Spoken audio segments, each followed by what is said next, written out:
Silence in the court. Charles Darnay had yesterday pleaded not guilty to the charge of treason. He's been accused of betraying our King of England by helping the King of France in the wars against England on multiple occasions. Now he's accused of traveling back and forth from England to France and telling the King of France that we plan to send forces to North America. Attorney General? People of the jury, do not let this man's appearance of young age fool you. Darnay has been involved in treacherous acts for a long time, and if it weren't for these two noble, brave, and honest men who investigated it, he might not have ever been caught. These two men have done our country a great service, and their testimonies will prove his guiltiness. You must find him guilty. He is already considered dead to me.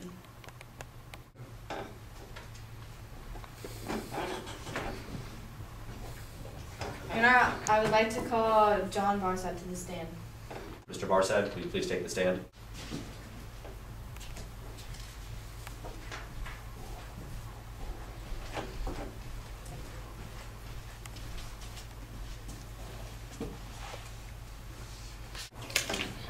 Mr. Barsad, have you ever been a spy? No. How do you make your living? By living off of my property?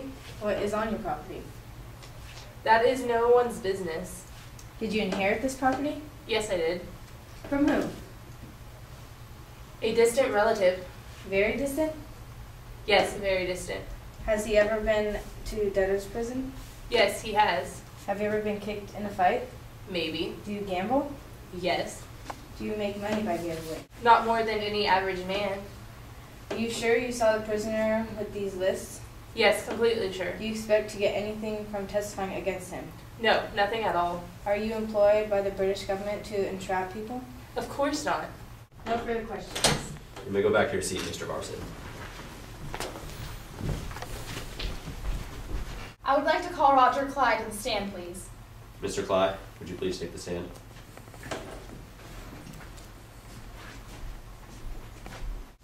Would you tell the jury when you met the prisoner and how long you have been working for him? I met the prisoner on board at Calais, and I've been working for him for 4 years. How did you begin working for him? Did he approach you? No, I asked him if he would like a servant. Did you ever notice anything strange or out of the ordinary about him? Yes, very shortly after I began working for him. What did he do that caught your attention? He was always looking over lists and in secrecy would show them to French gentlemen. I love my country and cannot handle the treachery, so I told the authorities. Have you ever been suspected of stealing a silver teapot? No, I've been accused of stealing a mustard pot, but it was only silver-plated, not solid silver. How long have you known John Barsad? About 7 or 8 years.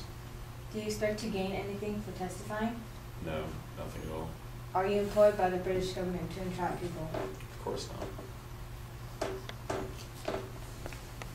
Mr. Clyde, you may go back to your seat. I would like to call Mr. Laurie to the stand now. Mr. Laurie, would you please take the stand?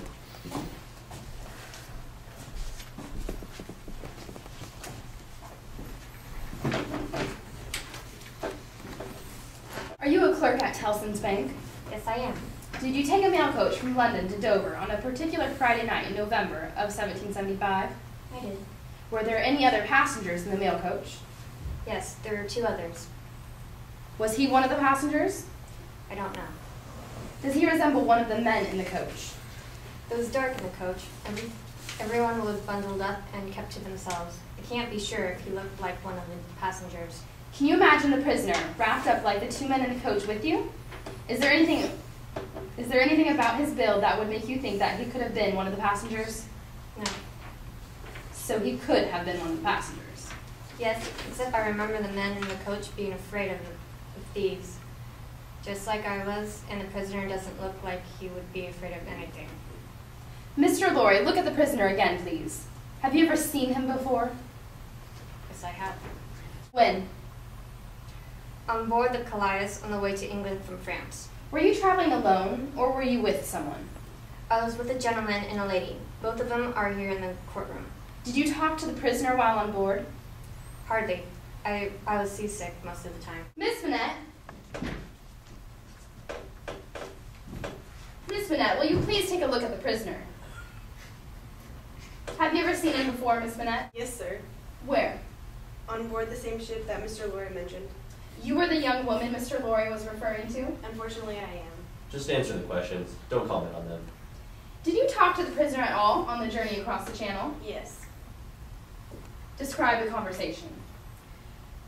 When the gentleman came aboard, By gentlemen, do you mean prisoner?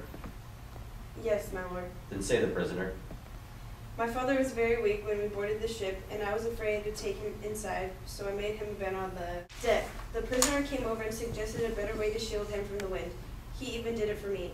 He was very gentle and kind towards my father. Did the prisoner come on board alone? No. Did the prisoner and the other people speak together? Yes, him and the French gentlemen spoke together, and they passed papers between them, but I couldn't tell what they were. Tell us about your conversation with the prisoner. Because I was helpless, the prisoner was kind and helped me with my father. I hope I can repay him, but not by condemning him today. We understand you don't want to give evidence today, but it's your duty to do so, so please continue. He said his business was very delicate and could get a lot of people in trouble. He said it required him to travel back and forth between France and England. Did he say anything about America? He tried to explain to me how the conflict started, but it was just too past time. Dr. Minette, will you please take a look at the prisoner? Have you ever seen him before? Yes, about 3 years ago at my house. Can you verify what your daughter said about their conversations on board the Callias? No, I can't. Why? Is it true you spent time as a prisoner in France? Yes, Is it true that you had been released on the night of the question? that's what they tell me. I don't remember a lot of things. You may take your seat.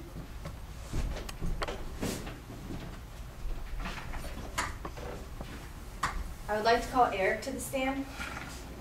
Eric, please take a stand.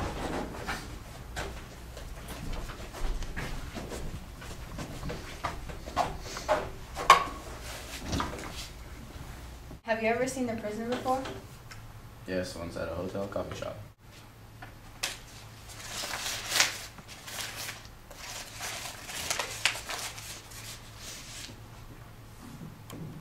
Have you ever seen anyone who looks like the prisoner? Not anyone that I would confuse with him. Look at my friend over there. Then look at the prisoner. Do they look alike? Now that you have seen how close they resemble one another, would you think that it is possible to confuse one for the other? Yes. People of the jury, no one can tell if they actually saw Charles Darnay doing anything illegal. The two witnesses called up earlier are partners and spies paid by the British government to imprison people. If no one can be certain what the prisoner was doing, or if the man they saw was actually the prisoner, how can you convict him? Can the jury talk about this privately? Yes, you may. The court will be recessed until further notice.